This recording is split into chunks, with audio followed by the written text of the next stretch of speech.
Bonjour à tous et à toutes pour ce Forex Expresso.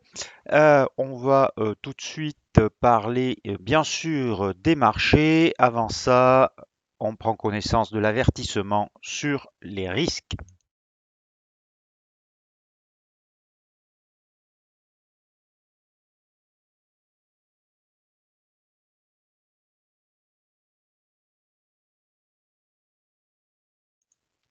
Voilà. Ces dernières heures, qu'est-ce qui s'est passé sur les marchés? En fait, on a eu deux chiffres américains qui étaient un petit peu meilleurs qu'attendus, surtout celui sur les allocations hebdomadaires au chômage qui est sorti en baisse, donc qui montre une amélioration du marché du travail. On sait que c'est un des deux indicateurs que regarde beaucoup la Fed pour évaluer sa politique monétaire. Donc forcément, ça a relancé le dollar après une phase de correction de plusieurs séances. On a eu hier cette séance un petit peu haussière ici, mais ce matin, on n'a pas une prolongation de ce petit rebond. Alors pourquoi? Euh, pour une raison simple, c'est que l'appétit pour le risque semble revenir sur le marché. Vous savez que le dollar est une valeur refuge. Les indices américains sont à nouveau, soit ont dépassé leur plus haut historique. Et ce matin, ça se transmet au marché boursier européen. Donc, on a plutôt des dégagements sur le dollar pour aller vers des devises plus à risque, avec des bêtas élevés pour le marché des options. Et aussi sur les devises qui avaient connu beaucoup de dégagement, les devises matières premières qui avaient beaucoup connu de dégagement ces derniers jours à cause de la baisse des matières premières. Alors la baisse des matières premières est venue de l'intervention sur le marché du charbon de la part de la Chine pour faire baisser les prix. Ça a entraîné par ricochet tous les matières premières à la baisse et donc les devises matières premières, je les rappelle, dollar canadien, dollar australien, dollar néo-zélandais, pas que, mais entre autres, le couronne norvégienne, ont un petit peu chuté. Et ce matin, on a des matières premières qui repartent à la hausse, qui reviennent dans leur tendance de fond, leur tendance principale. Et donc, ces devises-là sont un peu plus, sont demandées à nouveau. Et on va le voir tout de suite sur les graphes. Alors, à l'écran, vous avez le dollar. Donc vous voyez que le dollar a cassé ce support dont je vous parle depuis pas mal de temps à 93,73 et hier donc on a cette petite hausse mais pour l'instant insuffisante pour repasser au-dessus des 93,73 et donc on est juste sur une temporisation bien trop tôt pour dire si cette baisse est terminée ou pas. On va s'en rendre compte avec l'euro-dollar qui, je vous avais dit, pouvait hier repartir à la baisse. Pourquoi? Parce qu'on est dans une tendance baissière, qu'on a eu certes un rebond, mais plutôt timide, et qu'on s'est limité à la résistance sur 1,1664 qui est déterminante.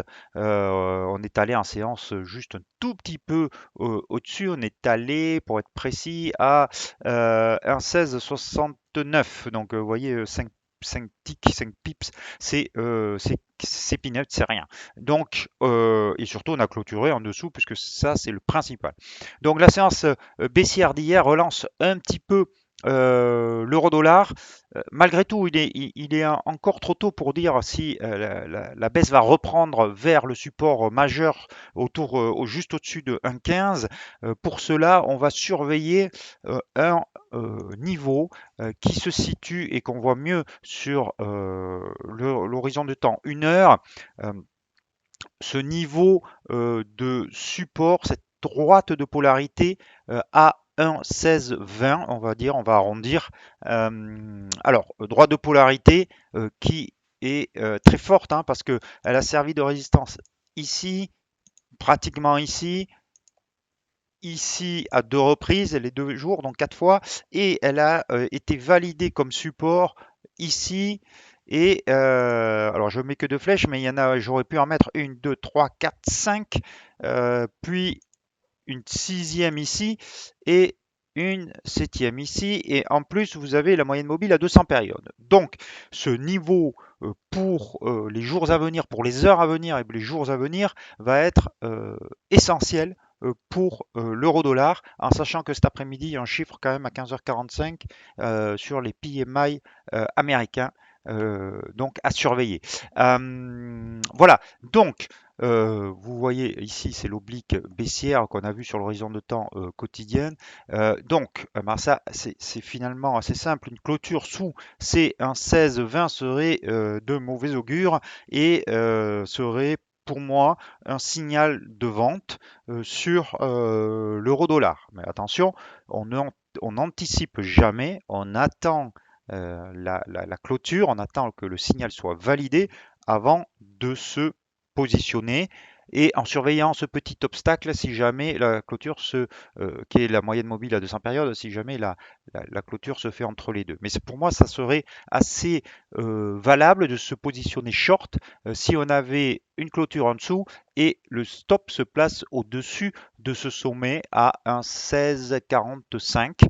Donc, pour viser un retour même sur ce dernier creux de marché à 1,1570 qui sera le premier objectif, mais surtout sur la zone de support majeure à 1,1525. Donc voilà un plan de trading assez clair finalement sur l'euro-dollar. 6 clôtures au-dessous donc des 1,1620, position short, le stop au-dessus de 1,1650, l'objectif final 1,15 avec une prise de profit partielle sur 1,1570. Si jamais par contre on avait une clôture au-dessus des 1,1670, on pourrait envisager un trade long, mais il y a cette oblique baissière quand même qui est très très proche. Donc, personnellement, je préférerais attendre un petit peu de voir la réaction à l'approche de cette oblique baissière si jamais on l'a dépassé. Euh, on va aller voir notre fameuse tête-épaule qu'on suit depuis sur l'euro AUD depuis des mois et des mois, non, quand même pas, mais des jours et des jours, puisque je vous l'avais signalé dès la cassure de la ligne de coup. On a atteint le premier objectif à 1,56 et on est toujours dans cette tendance baissière suite à la cassure de à la validation de cette tête-épaule et donc on va pouvoir aller sur certainement un 54,20. En tout cas, ça en prend le chemin ce matin parce que l'AUD, comme je vous le disais, est à nouveau assez fort avec la hausse des matières premières. Vous avez maintenant à l'écran l'OSI qui, là encore, je vous avais donné hein, l'objectif à 0,7546 avec cette moyenne mobile à 200 périodes qui va faire barrage. Ça a fonctionné hier. Aujourd'hui, on y retourne. Donc maintenant, si vous êtes long, il faut peut-être sortir euh, ou en tout cas rapprocher son stop. Et pour ceux qui ne sont pas longs, attendre de voir si on arrive à clôturer au-dessus pour voir la hausse du dollar australien se poursuivre. On a l'AUD yen aussi qui a connu une hausse vertigineuse, stratosphérique, depuis la cassure de cette résistance que je vous ai signalée. J'avais à l'époque, j'ai laissé les flèches donner cet objectif qui était à 85,34. Vous voyez qu'on l'a atteint et qu'on l'a dépassé. Ceux qui ont pris le trade sur le dollar australien, que ce soit contre euro ou contre yen, bravo à eux. C'est une très belle opération, un très très beau gain euh, et vous avez maintenant le choix de rester encore en position, mais rapprocher vos stop loss. Personnellement, là je prendrai à minima la moitié des bénéfices, voire les trois quarts, et laisser un quart maintenant qui de toute façon sera gagnant en relevant le stop, courir tant que cette moyenne mobile à 13 périodes n'est pas cassée. Ça serait un bon stop suiveur à positionner. Voilà pour l'euro, l'AUD. L'euro, maintenant, on va se tourner du côté de la livre pour voir que on a cassé donc support à 0,8450, mais pour l'instant, on est dans une phase d'hésitation. Hier, je vous disais que maintenant, il y a un nouveau support sur 0,8420, donc c'est le niveau à surveiller. Si jamais on avait une clôture sous ce niveau, on pourrait aller voir 0,8280 assez rapidement. L'euro suisse, alors, on en a parlé hier, donc tendance baissière, hein, je rappelle, avec cette oblique qui capte tous les rebonds des cours. Euh, je vous avais dit que c'était négatif cette bougie qui n'avait pas réussi à valider le rebond et qui montrait que les vendeurs avaient repris la main. Hier, on a enfoncé le support qui se trouve entre un 0,60 et un 0,7 et aujourd'hui, on est tout proche des 1,0660. On peut dire qu'on y est même à quelques ticks près. Euh, donc, alors, un biais négatif, ça c'est certain, sur cette paire de devises. Est-ce que ça va se poursuivre? Alors, je vais vous mettre voilà, le graphe un peu plus condensé pour que vous puissiez voir à quoi ça correspond. Ça correspond à un plus bas, ce support de 1,0660. Mais si on casse ces 1,0660, on ira vraisemblablement sur 1,0607. Donc là aussi une opportunité. En tout cas, on voit que l'euro est faible contre la livre, contre le dollar, contre le franc suisse. Donc il y a vraiment pour l'instant une faiblesse de l'euro. Euh, et hier contre yen aussi. Alors, les paires contre yen, euh, on est depuis hier, on a un regain d'intérêt pour le yen, mais c'est plus des prises de profit parce qu'il avait énormément baissé que une vraie certitude que le yen va se retourner, puisqu'on reste encore très très loin des différents creux de marché et surtout on était sur des positions de RSI en surachat extrêmement marquées. Donc on se détend, c'est ce qu'on a fait hier et aujourd'hui on se stabilise. Donc logiquement, on devrait quand même repartir à la hausse sur les devises contre yen. On va voir ici, donc dans ce cas-là, on se rapproche d'une heure. Euh, Ici, vous pouvez voir que vous avez une résistance à 132,74. Donc pour moi, si on dépassait les 132,74, voire même un petit peu au-dessus, on va dire pour plus de sécurité, voilà, 132,80.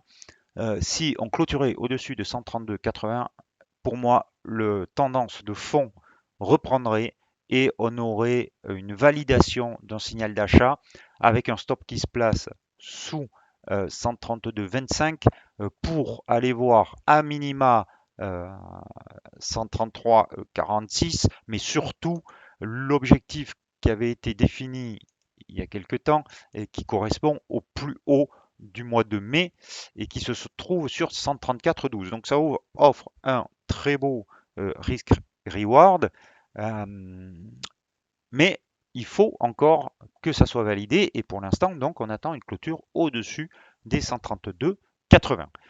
Même chose sur le sterling yen, on pourrait là avoir une stratégie un petit peu différente puisque le sterling semble s'affaiblir un peu. Alors, il s'affaiblit pour deux raisons, le sterling, hein.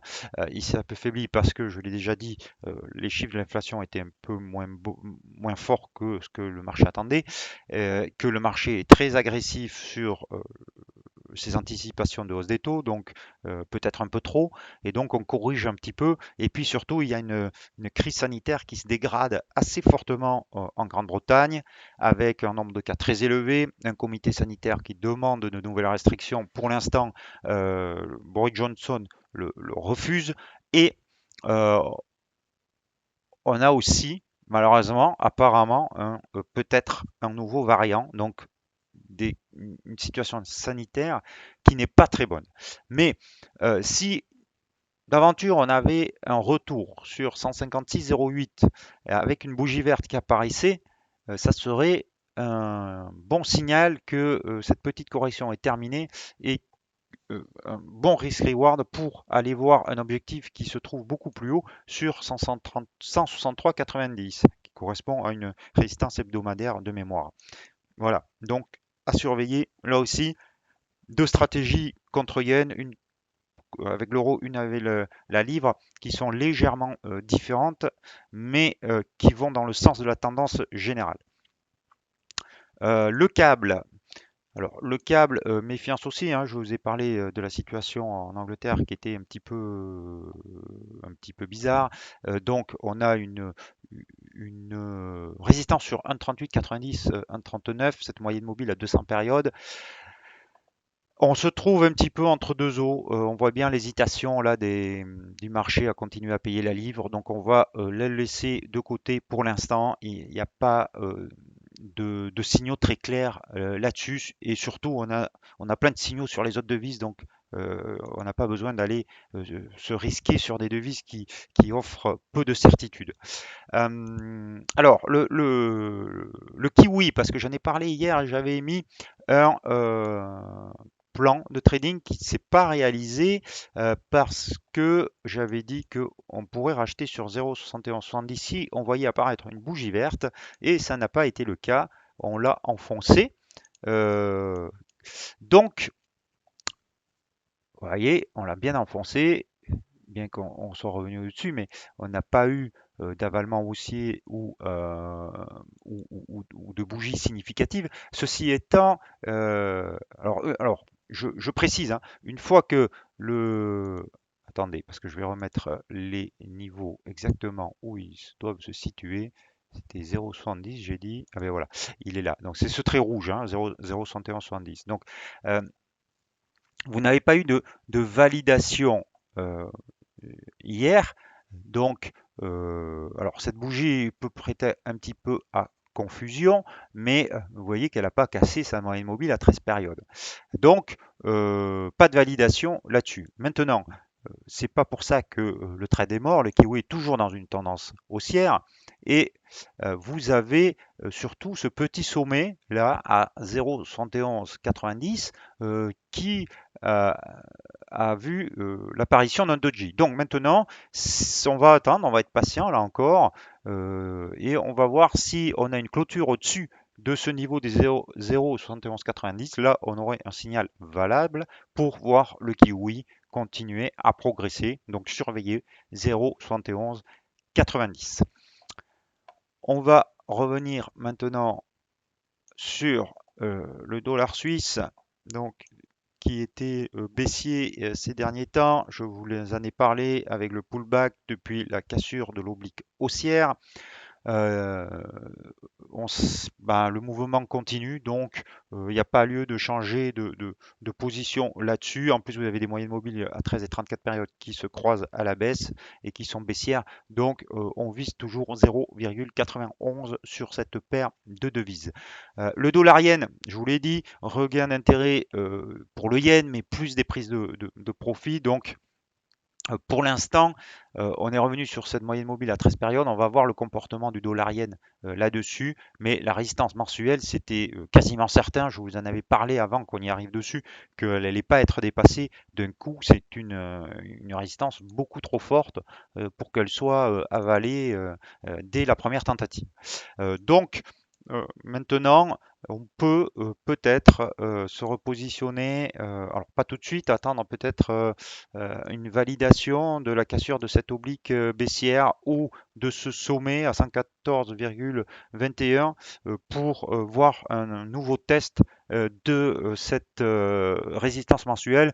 Personnellement, je pense qu'on va aller, euh, on va revoir un test dans les prochains jours de cette résistance mensuelle.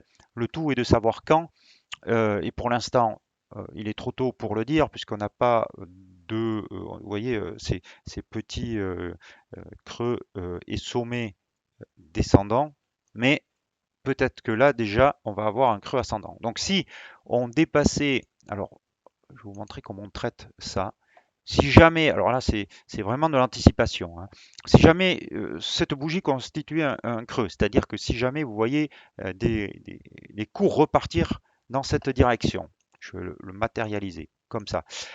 Et que vous voyez une clôture au-dessus de ce niveau de 114,21. Vous auriez à ce moment-là la validation d'un creux ascendant, d'un deuxième creux ascendant. Alors ça, c'est une des techniques favorites de Larry Williams, qui a été un très grand trader dans les années 80, 90, 2000, et qui a remporté plusieurs concours. Donc ça serait la validation, et dans ce cas-là, le calcul de l'objectif se fait de la façon suivante. Pourquoi j'ai pas pris, voilà, c'est une flèche qu'il fallait prendre. Hop, ici. Donc non, c'est pas celui-là. Hop, dupliquer, voilà, voilà. Et donc, alors je vais enlever ça pour, voilà. Donc, vous voyez que l'objectif de la validation de ce double creux ascendant, ça correspond quasiment au plus haut de la résistance mensuelle. Donc, si vraiment ici, ça correspond à un creux, c'est-à-dire, si vous voyez les cours repartir et clôturer au-dessus de cette ligne des 114,20, alors là, vous avez un trend qui est très clair, et on ira certainement tester les 114, cette zone des 114,70, et du dernier sommet qui était, oui, 114,70, 75. Voilà. Donc, à surveiller, mais ça c'est une configuration qui marche assez souvent quand même, hein. Alors, je connais pas, j'ai pas calculé le taux de réussite de cette configuration de creux ascendant et cassure du sommet. En plus, ici, on a un double test de cette ligne droite, mais certainement que si on casse au-dessus, on ira tester il y a 50 points de 50 pips à prendre à minima, parce qu'on peut aussi la casser, la résistance. Voilà, donc une idée pour le dollar yen à surveiller. Le dollar yen pour les débutants, c'est une très très bonne paire de devises pour commencer sur le marché. Et enfin, le dollar contre le dollar canadien. Forcément, les prix du pétrole repartent, donc le dollar canadien repart à la hausse, il n'y a pas de surprise, et on revient tester donc cette zone, cet support à 1,23 qui est sans doute déterminante pour la suite, puisque une cassure sous les 1,23 enverrait le marché très certainement beaucoup plus bas sur cette zone de support à 1,20. Donc là aussi à surveiller, mais pour l'instant on n'en est pas du tout là. Voilà ce que je pouvais vous dire aujourd'hui. Donc, je vous ai donné plusieurs plans de trading à suivre. Euh, Toujours attendre la validation, bien entendu, euh, et placer ses stop loss, absolument. Je vais vous souhaiter un très bon après-midi, un très bon week-end. Pour ma part, je vous retrouve le 2 novembre, donc la semaine prochaine, je serai absent. Je vous souhaite à tous et à toutes de très bons trades. À dans 10 jours.